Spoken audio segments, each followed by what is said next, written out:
Kapag ang rice cooker ninyo ay laging nakacook at hindi nagwa-warm, masusunog yung sinain nyo.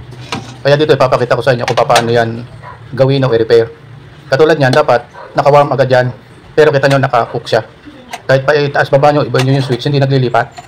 So dapat kasi yan naka-warm agad, hindi siya naka-cook. So pagka laging naka-cook yan, kahit kung magitik na, ay naka-cook pa rin, masusunog ang sinain nyo. So ganito yung ating gagawin, ganito pag-repair yan.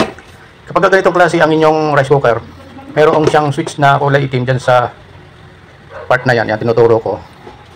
Yan yung nag-switch ng warm kapag nag-automatic na bumaba yung switch doon sa bandang labas. Dalawa kasi yan, isang switch sa loob, isang switch sa labas. Ito yung nasa loob. Yan. Yan ang may problema, hindi na siya, sira siya, hindi siya cut off para mag-warm. Yan, kaya yan, piyesang yan ay papalitan ng bagong piyesa. Mura lang naman yan at maraming mabibili niyan, lalo na sa online. Yan, tatagalin nyo yung na bandang taas na switch niya, na connection niya, at papalitan nyo ng bago. Yan. Okay, yan yung bago.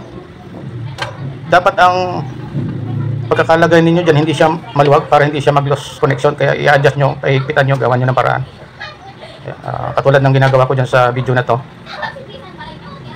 Tinatry kong higpitan yan para hindi mag-loss connection. Pag nag-loss connection kasi yan, maluwag, mag-iinit. Pag nag-init, maaaring medyo masunog yung ano niya, yung insulation niya.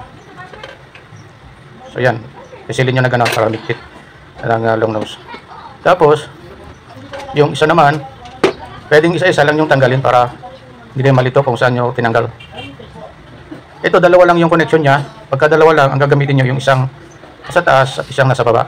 Pero pag tatlong connection, gamitin nyo nung nasa gitna. Kung tatlo yung connection niya, gamitin nyo lahat.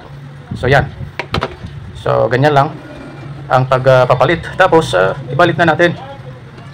Tapos titingnan natin mamaya yung ano niya, yung resulta niya kung may pagbabago.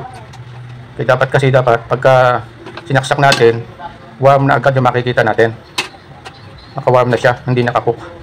Kasi ito pinapagawa sa akin, naka-cook lang siya lagi kahit lumagitik na siya, nagtumaas na yung switch. Ano pa rin, cook pa rin siya, kaya nasusunog yung sinaing, pinagawa sa atin.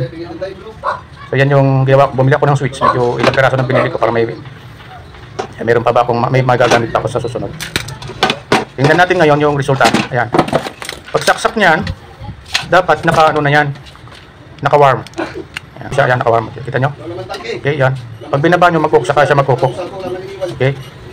Oh, diba? So, ganyan lang. Ang pag re-repair, palitan nyo yung pyesa na yun sa loob.